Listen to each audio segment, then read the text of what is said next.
Oui? On va voir ça. On n'est pas à l'école, mais on va voir ça. Parce que notre Dieu, c'est un Dieu de multiplication. Et c'est bon de savoir ça. On va prendre un récit dans l'Ancien Testament, c'est 1 Roi 17. C'est une histoire formidable.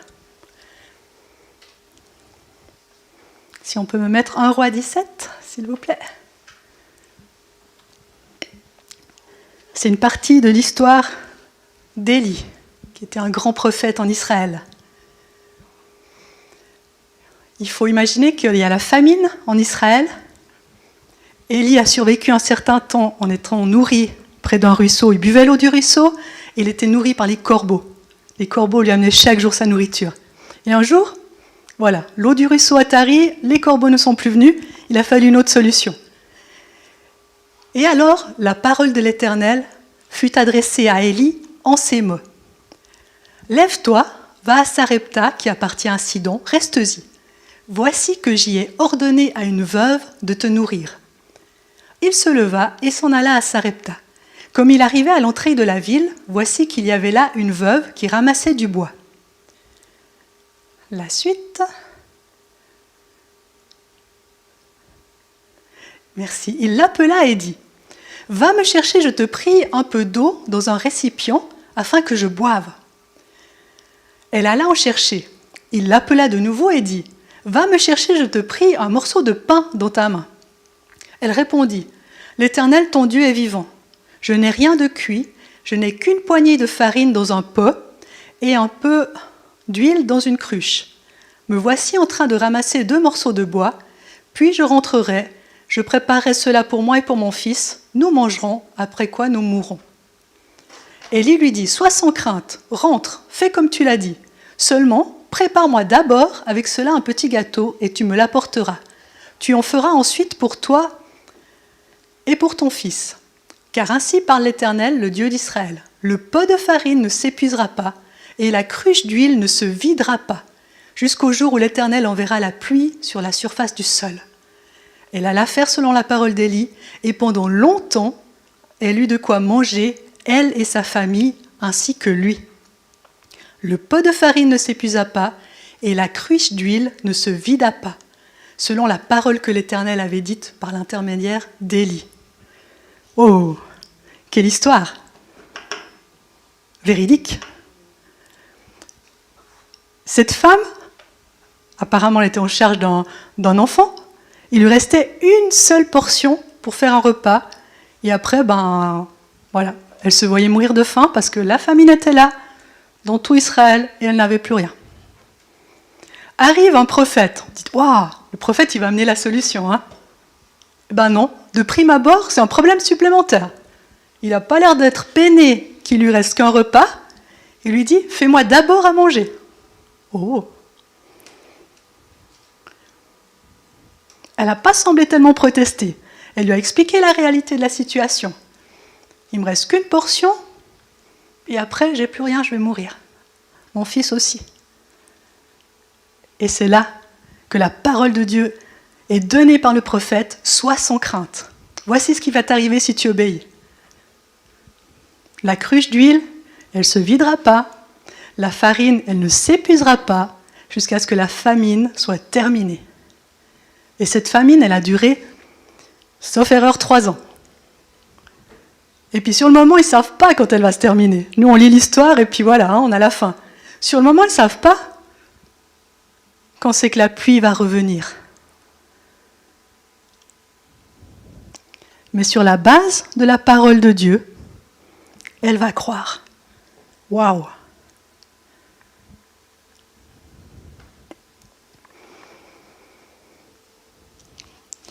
Et comme on l'a dit, cette veuve, elle n'était pas ignorante ou inconsciente. La réalité de la situation, elle l'avait bien vue. Et là, on va aborder un point important. Dans nos vies, quoi qu'on vive, on n'est pas bête, on n'est pas bobet. La réalité des situations, on les voit, on les comprend.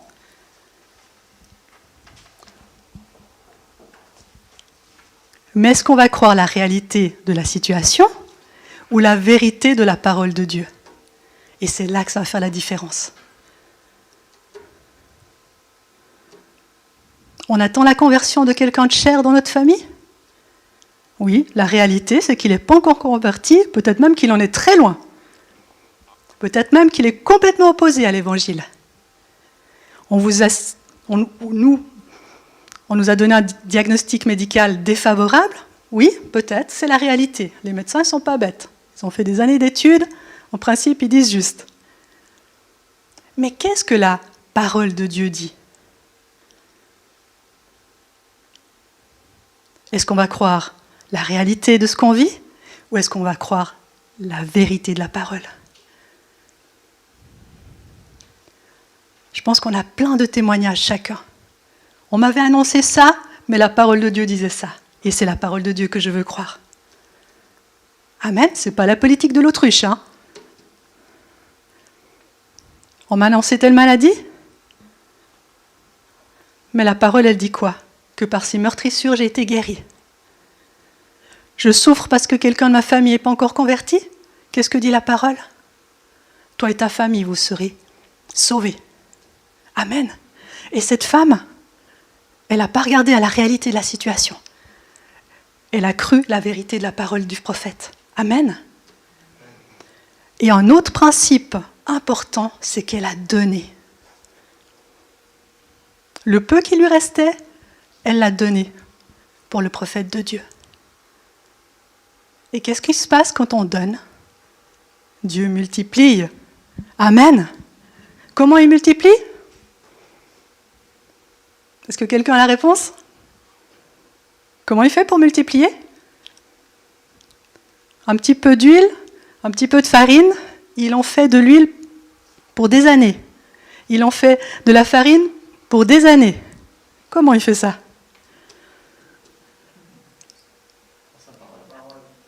On ne sait pas. J'attendais peut-être que vous me trouviez la réponse. Moi, je ne la trouve pas. C'est égal, il le fait. Pas besoin de tout comprendre. Amen. Pour voir le résultat. Il y a plein de choses qu'on ne comprend pas. Vous comprenez, vous, quand vous appuyez sur un bouton de la télécommande, que la chaîne de la télévision elle change? Moi, je ne comprends rien. Mais si je pèse, ça marche. Avec Dieu, pas besoin de tout comprendre. Les résultats sont là. Amen. Donc, le peu que cette veuve avait donné à Dieu, elle a vécu le miracle. On ne va pas lire la suite, peut-être que si ça vous intéresse, vous pouvez la lire à la maison. Mais ce qu'on voit là déjà, c'est que cette veuve, son fils et Élie ont survécu pendant toute la famine, grâce à son obéissance. Et après, ce qui est arrivé à cette veuve, c'est que son fils est mort. Elle dit, mince, hein, j'obéis à Dieu, il me sauve pendant toute la famine, mais je perds mon fils. Merci. Mais elle avait le prophète, elle avait hébergé le prophète pendant tous ces mois. Et le prophète, par la puissance de Dieu évidemment, il a ressuscité son fils. Amen. Non seulement Dieu pourvoit jour après jour, mais il est là dans la détresse quand ça nous arrive. Amen. On ne sait pas si l'histoire aurait été pareille, si elle avait refusé. Oh non, prophète, merci. Hein. On va demander ailleurs. Moi, j'essaie de survivre, puis c'est pas terrible. Non, l'obéissance, ça nous amène à avoir assez. Assez, assez, assez dans n'importe quelle situation. Mais Dieu attend de nous quelque chose au départ pour voir la multiplication. Alors ça, c'était dans l'Ancien Testament. On va voir dans le Nouveau Testament. C'est le même principe, dans Jean 6, verset 5. Jésus leva les yeux. Là, il est en Galilée, Jésus, il y a les foules qui le suivent. Il vit qu'une foule nombreuse venait à lui et il dit à Philippe, « Où achèterons-nous des pains pour que ces gens aient à manger ?» Il disait cela pour l'éprouver, car il savait ce qu'il allait faire. Philippe lui répondit, « Les pains qu'on aurait pour 200 deniers ne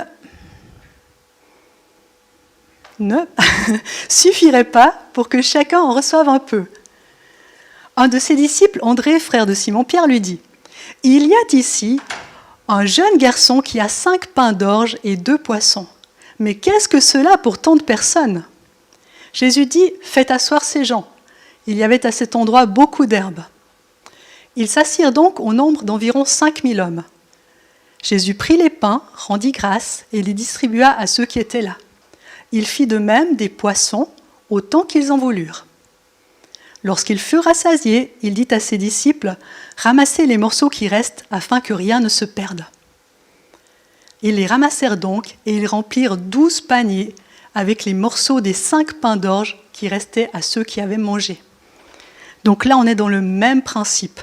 Une impossibilité, il y a 5000 hommes, mais là on parle des hommes mâles, on peut compter environ 10 000 personnes avec les femmes et les enfants en plus. Et on fait quoi ? Ceux qui ont été en Galilée, il n'y a pas le supermarché, on s'arrête, on commande ce qu'on veut. Hein ? C'est magnifique, mais il n'y a pas grand-chose. Et d'autant plus à l'époque. On fait quoi ? Jésus, on fait quoi ? Il y a un kibbutz à côté. Un kibbutz ? Ouais, il en fallait des oranges.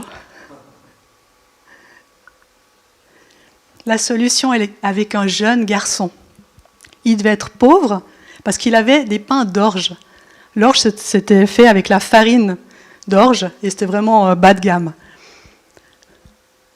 Alors, peut-être c'était le seul qui avait pensé à prendre un petit casse-croûte pour la journée et se retrouve avec ça pour nourrir 10 000 personnes environ. À nouveau, on n'a pas les détails, mais ça semble logique qu'il avait le choix. Tiens, non, désolé, les autres, ils n'ont pas pensé, mais moi, je vais manger, hein. Débrouillez-vous. Visiblement, il les a donnés à Jésus. Et ce peu qu'il avait, ce repas du pauvre, qu'est-ce que Jésus en a fait ?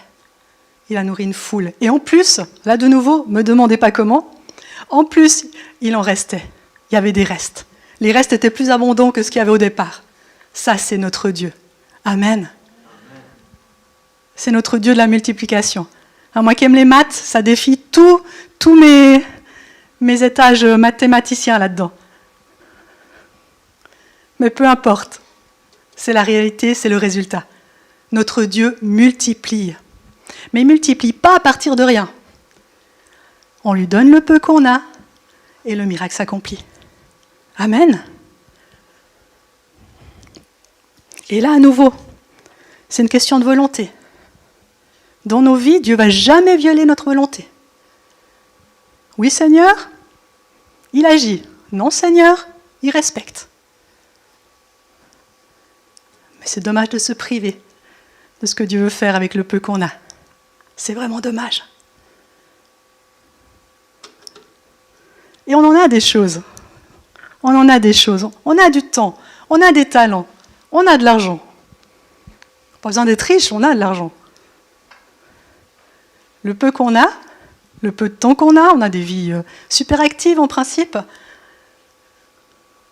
Les talents, pas besoin d'être des stars en ceci ou en cela, mais on a des capacités, des dons que Dieu a mis en nous. Ce peu, donnons-le à Dieu. Il va l'utiliser. Et ce n'est pas des additions, ça égale à ça. Vous savez, quand il y a une équation, il faut que ce soit égal d'un côté et de l'autre. Non, pas avec Dieu. Il défie les maths. C'est jamais égal. On lui donne un tout petit peu, ça ressort énorme. Énorme. Amen. Alors, on va aller au-delà de ces récits magnifiques et on va voir vraiment dans nos vies ce que ça donne. Jean 12. En vérité, je vous le dis, si le grain de blé ne tombe en terre et ne meurt, il reste seul. Mais s'il meurt, il porte beaucoup de fruits. Un agriculteur qui garderait tous ses grains de blé dans son grenier en disant « je ne gaspille rien », il serait inconscient. Il doit sacrifier quelques grains de blé pour pouvoir avoir la prochaine récolte. Mais c'est naturel que ce qu'il va sacrifier, ça va rapporter beaucoup plus. Un grain de blé, ça va germer, ça va pousser le blé. Et puis, je ne sais pas, il y a combien de grains sur 50, 60. Là aussi, multiplication. Et il y a plein. Je suis sûre que quand vous lirez la Bible, quand je lirai la Bible par la suite, vous verrez tous les récits de multiplication. C'est rempli. Je ne savais pas que choisir pour ce matin. C'est toujours ce même principe. Il semble qu'on perd quelque chose en donnant, mais ça produit tellement. On n'est jamais perdant avec le Seigneur. Jamais. Jamais.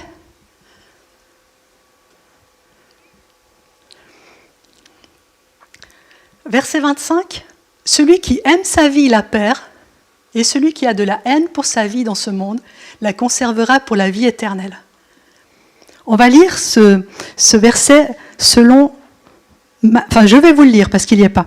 Selon Matthieu, on le comprend mieux. Matthieu 16, 25. Celui qui voudra sauver sa vie la perdra, mais celui qui perdra sa vie à cause de moi la trouvera. Qu'est-ce que vous avez déjeuné ce matin ? Principe, quelque chose de sucré ? Moi, c'est un bol de céréales. Là, c'est du steak. J'espère qu'on ne va pas faire une indigestion, là. Moi, je déteste le salé le matin. Celui qui voudra sauver sa vie la perdra, mais celui qui perdra sa vie à cause de moi la trouvera. Si on avale ça, si on digère ça, c'est le steak du Seigneur. On veut vivre la vie de Christ ? Faisons pas nos petits projets. Ils sont limités, nos petits projets. Vraiment. Si on vit pour soi-même, égoïstement, parce qu'on peut, hein. On peut choisir de faire des offrandes, on peut choisir de payer sa dîme, on peut choisir d'aller en vacances. Des fois, le choix, c'est comme ça. C'est du steak, là. Hein. Attention, les indigestions. Mais c'est ça. Et on n'est jamais perdant. Là, je donne un peu un espèce de choix horrible. On n'est jamais perdant. Jamais, jamais, jamais. Je vais vous donner un exemple bête. Au début de ma conversion, il y a, on va dire 25 ans par là, on avait une sœur ici qui travaillait pour Jeunesse en Mission. Elle allait dans les nations, elle faisait un travail missionnaire extraordinaire. Et puis, elle nous annonce une fois qu'elle a vraiment besoin d'un ordinateur pour son travail missionnaire. Ok, j'étais pas riche, hein, du tout. Et par contre, ce que je savais, c'est que j'avais mis de l'argent de côté, puis j'avais aussi envie de m'acheter un ordinateur. Rigolo, hein ? Mais moi, c'était vraiment pas pour le champ missionnaire. Hein. Voilà, j'ai envie de faire 2-3 trucs, c'est tout. Et il y a 25 ans, c'était très cher, un ordinateur. Maintenant, les prix ont un peu baissé, mais c'était vraiment cher. Et voilà que le Seigneur me met à cœur. Il me dit, toi, tu n'en as pas tellement besoin de ton ordinateur. Par contre, elle va gagner des âmes, c'est le travail missionnaire. Je dis, ouf, Seigneur, mon Dieu, avec le petit salaire que j'ai, mais je ne vais jamais en avoir d'autres d'ordinateur. Et puis, je lui fais confiance, j'obéis. Voilà, l'argent que j'ai mis de côté pour mon ordi, je le lui donne. Eh bien, vous savez quoi ? J'ai jamais manqué d'ordinateur. Jamais. Je ne sais pas, des fois, je ne sais même pas comment Dieu a fait. Parce que depuis, je ne suis pas devenue riche, mais j'ai jamais manqué d'ordinateur. Jamais. Et aujourd'hui, on en a même 4 dans la maison. Mes enfants en ont chacun un, Sokol a le sien, moi le mien. Ça, c'est Dieu. Ça, c'est Dieu. Ce qui pouvait paraître une perte horrible pour moi, j'avais mis de l'argent de côté, je m'attendais à acheter un ordinateur. Franchement, je ne sais pas pourquoi, mais je pense que ça devenait à la mode, et puis voilà, c'était bien d'en avoir un. Et je suis sûre que vous aussi, vous avez plein de témoignages d'avoir obéi à Dieu, même que ça semblait vraiment vous coûter, ça semblait être la fin de ce que vous pensiez, mais non, Dieu multiplie. Dieu multiplie. Vraiment.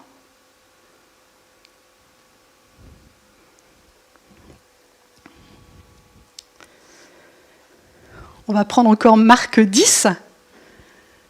C'est toujours ça, Dieu multiplie. Quoi qu'on ait à lui donner, Dieu multiplie. Jésus répondit, « En vérité, je vous le dis, il n'est personne qui est quitté à cause de moi et de l'Évangile, maison, frères, sœurs, mère, père, enfant ou terre, et qui ne reçoivent au centuple, multiplication par 100. Présentement, dans ce temps-ci, des maisons, des frères, des sœurs, des mères, des enfants et des terres, entre 2 virgules, avec des persécutions, et dans le siècle à venir, la vie éternelle. Il n'y a personne qui perd quelque chose, qui semble perdre quelque chose, qui ne reçoive au centuple la même chose. Si on met Dieu en premier, parce que c'est de cela qu'il est question, hein. On n'est pas en train de dire qu'on va quitter la famille, attention, je parle à des chrétiens équilibrés, hein, on est d'accord. Il n'y a personne qui met Dieu en premier, qui obéit à Dieu quand Dieu lui demande quelque chose et qui ne reçoive pas au centuple. Par contre, ce que je sais, c'est que si on n'obéit pas, je ne suis pas sûre du tout qu'on va vivre ce centuple. Peut-être que mon idée d'ordinateur, là, je me serais payé, il aurait duré les années qu'il aurait duré, puis peut-être que j'en aurais plus depuis. Mais j'ai eu le centuple. Centuple, ça veut dire que j'en ai encore quelques-uns à recevoir, Seigneur. Hein. Jusqu'à la fin de ma vie, les ordinateurs, c'est bon, c'est acquis. Je rigole. Vraiment, on n'est jamais perdant. Donnons le peu qu'on a. Semons. On veut récolter? Semons. Cette semaine, il y a eu la semaine d'évangélisation avec les églises alentours. Il y a 3 frères et sœurs ici qui ont participé. Ils ont donné de leur temps, de leur énergie. On veut la récolte, on veut les âmes qui viennent, il faut semer. Et ils ont eu des bons contacts. On verra la suite, mais il y a eu passé 1000 personnes qui ont accepté qu'on prie pour eux. Enfin, je dis « oh », moi j'y étais pas, mais que les évangélistes l'ont pris pour eux. Il y a eu près de 200 conversions.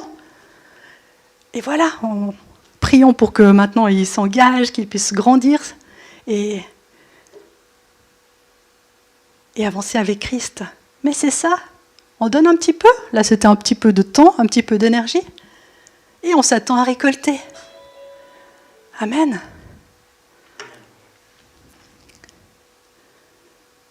Oh, si on réalisait tout ce qui nous attend. Oi, oi, oi. Tout ce qui nous attend dans nos vies, tout ce qui nous attend dans nos familles, tout ce qui nous attend encore dans l'Église. Ça va être bon, vous savez. Investissons dans le royaume de Dieu. Et chacun, on peut le faire. On a chacun des talents. Certaines personnes ont du temps. Je sais que nos mamies, elles prennent du temps dans la prière. C'est extraordinaire. Certains auront peut-être plus des moyens financiers. Certains auront l'énergie d'aller dehors pour témoigner, pour apporter la bonne nouvelle. Nous qui sommes dans le monde du travail, on côtoie beaucoup de gens, des collègues. On a chacune notre place. Mais vivons pas notre vie centrée sur nous-mêmes. Notre Dieu, c'est le Dieu de la multiplication. Ni de la soustraction, ni de la division. Ça, vous savez qui c'est? C'est le diable. C'est lui le voleur qui veut essayer de nous enlever des choses. C'est lui qui vient nous diviser, si on l'écoute. Mais notre Dieu, c'est le Dieu de la multiplication. C'est le Dieu de l'abondance. Je ne connais personne qui suit le Seigneur qui est dans la disette. Il aura toujours ce dont il a besoin quand il le faudra. Amen. C'est bon ça. On va terminer en priant. Dans un esprit de reconnaissance, comme tu l'as dit, Alda. Seigneur, je te remercie parce que on pourrait passer la journée à entendre les témoignages des uns et des autres. Tu es un Dieu qui pourvoit, tu es un Dieu qui multiplie. Et on l'a vécu. Non seulement on le croit, mais on l'a vécu et on a vu les résultats. Alors qu'on ne soit jamais arrêté par la peur du manque, par la peur de perdre quoi que ce soit. Parce que nos vies, de toute façon, t'appartiennent en entier. Et quel que soit le petit sacrifice, moyen sacrifice des fois qu'on fait, rien n'est comparable à marcher avec toi dans une vie bénie, dans une vie que tu approuves. Vraiment, merci de bénir chacun de mes frères et sœurs ici, tous ceux qui n'ont pas pu venir, et bénis déjà tous ceux qui ont leur place ici. Les chaises les attendent, Seigneur. qu'on puisse porter du fruit à l'extérieur et que notre assemblée grandisse en nombre aussi. Et les membres de nos familles qui n'ont pas encore fléchi complètement le genou devant toi, nous te les remettons. Nous voyons la réalité, mais nous croyons à ta vérité. Que nous et notre famille, nous servirons l'Éternel. Avec nos maris, nos femmes, nos enfants, nos parents, nos petits-enfants. Vraiment. Merci pour ta présence dans nos vies, Seigneur. Rien n'est comparable à cela. Nous voulons te dire merci et nous voulons te dire que nous t'aimons. Une fois de plus, je pense que c'est bon pour toi de l'entendre. Quand on l'a chanté, tu entends nos cœurs, mais par nos bouches aussi, nous pouvons te le dire. Reçois tout notre amour, mon Dieu. Amen.